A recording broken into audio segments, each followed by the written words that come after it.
My wife called me cheap while I paid for her dream trip, so I filed for divorce. And she regretted trusting me too late.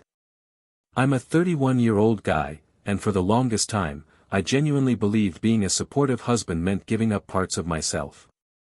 I thought that if I worked harder, sacrificed more, and pushed myself past my limits, it would somehow translate into love, or at least appreciation. For months, I picked up every overtime shift I could get, stumbling home long after midnight with sore feet and a head buzzing from exhaustion. But it didn't matter, because Mia had always dreamed of going to Italy, and I wanted to be the one who gave that to her. I still remember the way her eyes lit up whenever she talked about Italian architecture or how she'd get emotional when she showed me videos of Venetian canals. One day, she'd whisper, "I just want to walk those streets." Hearing that, something inside me always softened. It made me feel like I was giving her more than a trip, I was giving her a piece of the life she always wanted. So I cut every corner I could. I stopped buying lunch at work and ate whatever leftovers I could pack. I canceled the gym membership I loved, telling myself I could exercise at home. I sold a few of my hobbies online, things she said took up too much space anyway. All so I could add just a little more to our travel fund. And the entire time, I told myself that this was what real love looked like. Real love meant providing, no matter the cost. But there were small moments I should have paid attention to. Little comments she'd make while scrolling through influencer videos, "Maybe you should try dressing better for pictures there," or "I want us to look classy in Italy, you know." She'd say it lightly, like a suggestion, but the undertone stung more than I was willing to admit. I brushed it off, believing the trip would bring us closer. But instead, it became the first crack in everything I thought we were. I think the first real shift happened a few weeks before the trip, when Mia began nitpicking things she never cared about before. She'd look at my clothes and sigh, saying, "Can you at least try to look more put together? Italy is stylish, not, whatever this is." At first, I laughed it off, but the more she said it, the more it felt less like a joke and more like a judgment. Then came her comments about my choices, the hotel I booked, the restaurants I found, the tours I selected. "Why do you always pick the budget versions?" she'd say with an eye roll. "Don't ruin the aesthetic of the trip with cheap decisions." One night, as we sat planning our itinerary, she casually mentioned how her coworker Jenna's husband spares no expense when they travel. She smiled in this dreamy, admiring way I hadn't seen before. "He just knows how to make an experience luxury," she said, tapping her nails on the table. "Some men understand that memories are worth investing in." I just sat there thinking, I'm literally paying for everything. Not helping. Not contributing. Paying for everything. Still, somehow, I was the one being compared. I was the one falling short. Around the same time, she started treating her phone like a piece of evidence she couldn't risk me seeing. If it buzzed, she'd flip its screen down instantly. If I walked near her while she was texting, she'd lock it and pretend she wasn't doing anything. And God forbid I asked who she was talking to, her whole body would tense. "Why are you being paranoid?" she'd snap. "Can I not have a private conversation?" It felt wrong. All of it. But I kept telling myself not to overthink. I wanted this trip to be perfect for her. I wanted her to feel loved. I wanted to believe nothing was changing. But deep down, I could feel it. Something in her was slipping away, and I didn't know how to stop it. When we finally landed in Italy, I expected Mia to light up the way she always did when talking about this place. Instead, the moment we stepped off the plane, she looked around and sighed in this dramatic, disappointed way, like something wasn't living up to her expectations. I asked if everything was okay, and she whispered, "Just, try not to act too much like a tourist, okay?" Her eyes scanned me from head to toe, lingering on my cheap sneakers, the same ones I wore because I couldn't afford new ones after paying for everything. That was the first time I felt embarrassed for simply being myself. At lunch, I took her to a small trattoria I had researched, affordable but authentic. The moment we sat down, she wrinkled her nose. Ugh, this is so touristy. Why do you always pick these cheap places? I tried to explain that after flights, hotels, and tours, I had to be mindful, but she cut me off. Other couples come to Italy for luxury, not budget meals, she said loud enough for the table next to us to hear. I felt my face burn. As we walked around Rome, she constantly took selfies, alone. Every time I offered to join, she shook her head. No, no. The aesthetic is better if it's just me. Step out of the frame. So I stood there, holding her bag while she posed for strangers online. Later, when she posted the photos, I overheard her voice messaging her friends. Luxury is everything here. You just can't enjoy Italy if you do it cheap. The indirect jab felt aimed straight at my chest. Still, I tried to enjoy it. I tried to remind myself that I had worked months for this dream of hers. But as she walked ahead of me, barely acknowledging I existed, something sank deep inside my stomach. I didn't bring a partner to Italy. I brought someone who valued the trip, and the night she insisted on going to a proper Italian dinner, I thought maybe she was finally in a better mood. The restaurant was dimly lit, with candles flickering against terracotta walls, the kind of place that felt romantic even if it was pricier than I was comfortable with. When the waiter handed us the wine menu, I scanned the list, searching for something reasonably affordable. Before I could even speak, Mia snatched the menu from my hand and laughed, loudly, obnoxiously.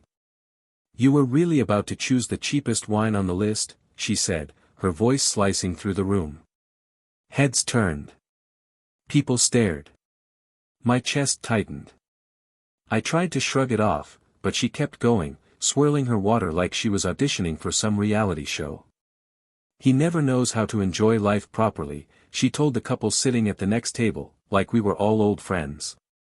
Always saving, always going cheap. It's exhausting sometimes. Her laughter echoed across the room. I could feel my face burning, shame crawling up my throat. I paid for this entire trip. Every flight, every hotel, every taxi, every meal, she hadn't paid a dime. And yet there I was, being mocked like I was some kind of penny-pinching burden. When the waiter left, I leaned in and whispered, Mia, can you not do this? She rolled her eyes so hard I thought they'd stick. I just think I deserve better than budget living, she said, flicking her hair back. If we're in Italy, we should act like it. Her tone wasn't annoyed, it was condescending, dismissive, as if my effort meant nothing. Something inside me cracked then. Not loudly. Not dramatically. Just, quietly. Like a fracture forming in the foundation of everything I thought we were. And then, without thinking, she muttered, Evan would have picked something better anyway. I froze. I had never mentioned him. And that slip told me more than she ever intended. The night after that humiliating dinner, Mia went to shower in our hotel room, humming like nothing had happened. I sat on the edge of the bed, exhausted, not from the trip, but from her. I was staring blankly at the floor when her phone lit up beside me. Normally I would have ignored it, but the preview stopped my breath cold. Evan, did you tell him yet? He deserves to know. My stomach dropped so fast it felt like the room tilted. I picked up the phone with trembling hands, and before I could talk myself out of it, I unlocked it. She never changed her passcode. What I saw didn't just hurt, it rewrote every moment of the last few months. Thread after thread of flirty messages. Inside jokes. Voice notes. Plans for when she comes home. And the worst part? The way she talked about me. He's holding me back. He never spends like a real man. I can't wait to start fresh.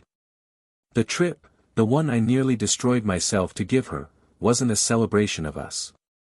It was a goodbye gift she never planned to reciprocate. My heart thudded painfully as I scrolled, hands shaking so violently I almost dropped the phone. The shower shut off. Steam poured from the bathroom as Mia stepped out, wrapped in a towel, humming, until she saw her phone in my hand. Her face drained of color, then flushed bright red.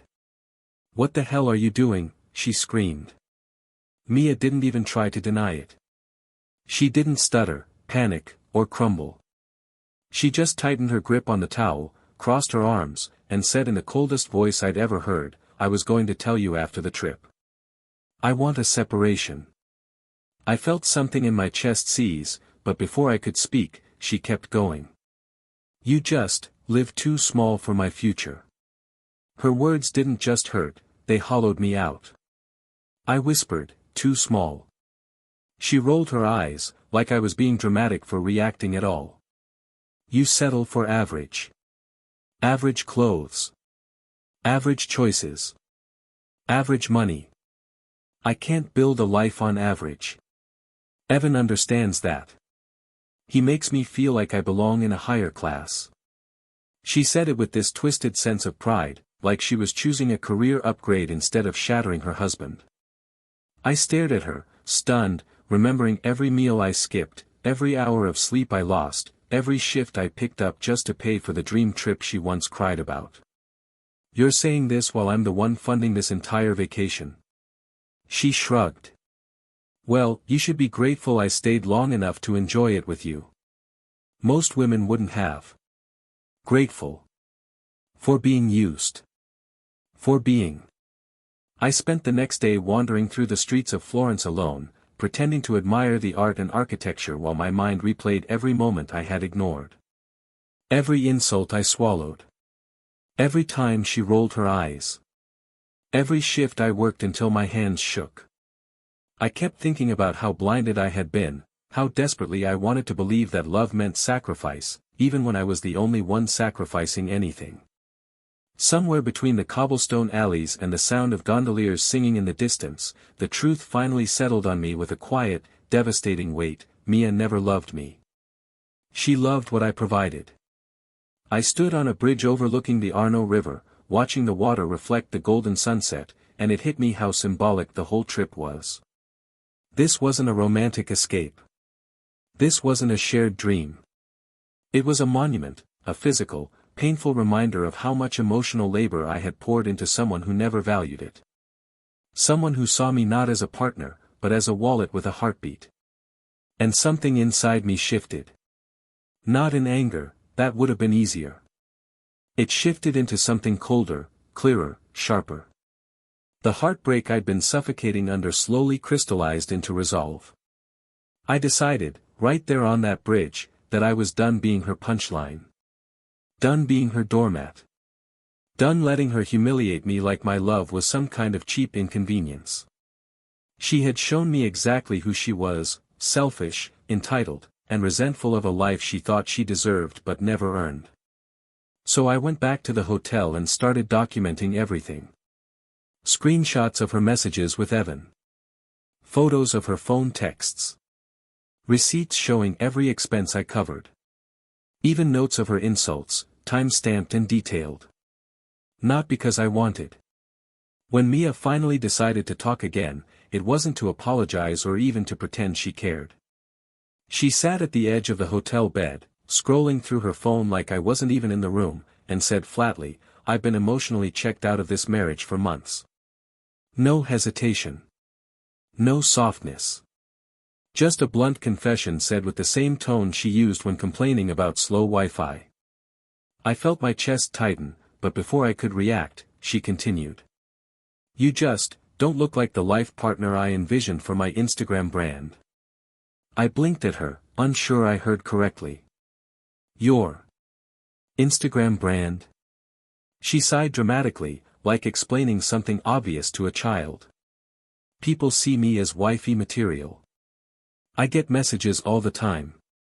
But you," she gestured at me, "you make me look cheap and basic. You don't match the image I'm trying to build." Her words didn't just hurt, they dissolved something inside me. Every sacrifice. Every shift. Every meal I skipped. Every dream I put aside. They all came crashing down with the realization that I'd been funding a woman who secretly despised me the entire time. I asked quietly, "So that's all I am to you? A bad aesthetic?" She didn't even look up. Don't make this dramatic. I'm just being honest. I deserve someone who elevates me. In that moment, something inside me collapsed completely. Whatever love I had left shattered on the floor of that overpriced hotel room. That was my rock bottom, not the affair, not the insults, but hearing the woman I gave everything to call me a downgrade. And yet, in that darkness, something else began to form. Not hope. Not despair. Clarity. She thought I was beneath her. She thought she controlled the narrative. She thought I would quietly continue funding her fantasy life. But she had no idea what I was planning next. That night, Mia fell asleep beside me like nothing had happened, curled up comfortably, breathing softly, as if she hadn't just told me I was an embarrassment to her brand. Her phone was still clutched near her pillow, face down like always, but I didn't need to look anymore. I had already seen enough. What she didn't realize was that while she slept soundly, I lay awake with eyes wide open, not broken, but calculating. And for the first time in our marriage, the power had shifted, silently, invisibly, completely. When her breathing deepened into that slow, rhythmic sleep, I slipped out of bed and opened my laptop. Every dollar left in our joint account, every cent I had earned, I transferred legally into my personal account. My name was the only one tied to deposits. She never worked. She never contributed. And the law doesn't protect entitlement. When the transfer confirmed, I felt something in my chest loosen for the first time in months. Then I gathered everything, screenshots of her messages with Evan, records of hotel charges, proof of her credit card add-ons, and every receipt showing I paid for the entire trip. I organized it all into a folder, backed it up twice, and emailed it to myself. Evidence. Protection. Closure. After that, with hands steady in a way they hadn't been since the trip began, I booked myself. When my plane touched down back home, the exhaustion finally hit me, not physical exhaustion, but the emotional kind that settles into your bones. I didn't go home to sleep. I didn't even stop for food. I went straight from the airport to a family law attorney's office, still wearing the same clothes I left Italy in. I sat across from the lawyer, hands clasped, voice steady as I laid everything out, the affair, the insults, the financial dependence, the abandonment. Without hesitation, the attorney nodded and said, "You have more than enough to proceed." For the first time in a long time, I felt justified. When I explained I had funded the entire trip, he gave a small, knowing smile. "Legally," he said, tapping his pen, "that counts as a marital gift. You're not obligated to continue paying for her portion of anything. She accepted the trip under false pretenses, that works in your favor." Hearing that was like a weight lifting off my chest. For months, I had convinced myself I owed her the world. Now, I understood that sacrificing everything for someone who offered nothing back wasn't love, it was self-destruction. We filed for divorce the same day. Grounds: emotional abandonment and infidelity. Everything was clean, documented, strategic, the opposite of the chaos she brought into our lives. By the time I left the office, the papers were already being prepared for service. That's when my phone started vibrating non-stop.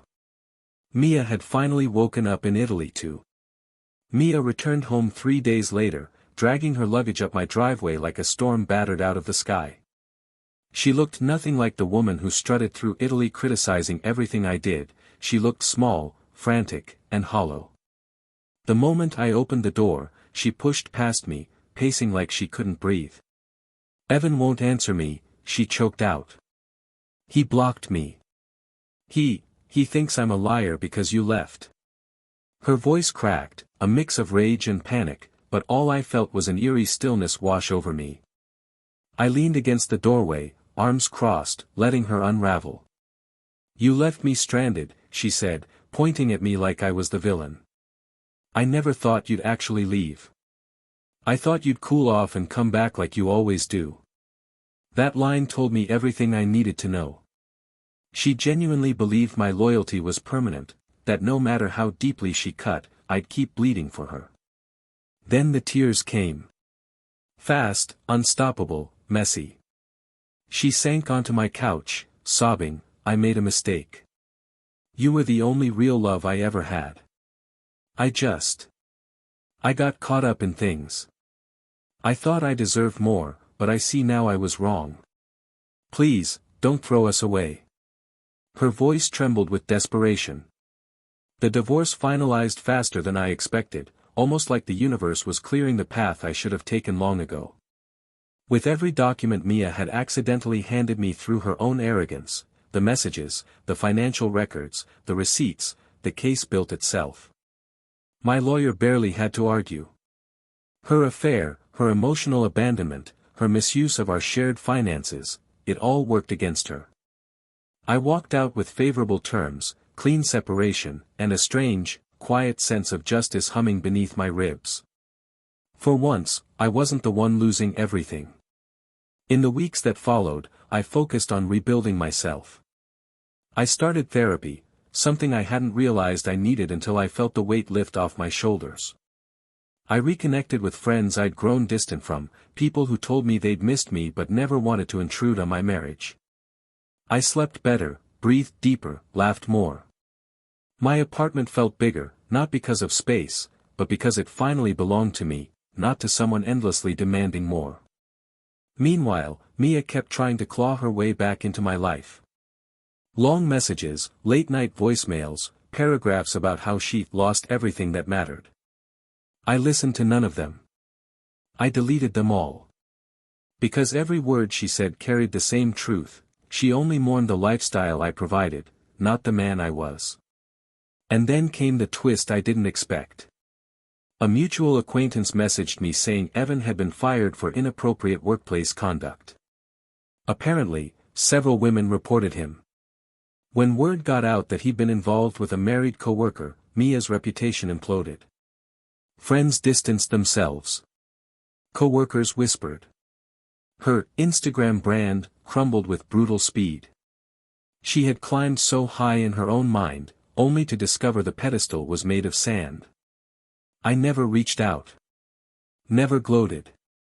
Never looked back. Because in the end, the most powerful revenge wasn't exposing her. It wasn't screaming or punishing or destroying her life. It was simply walking away. And letting her destroy herself all on her own.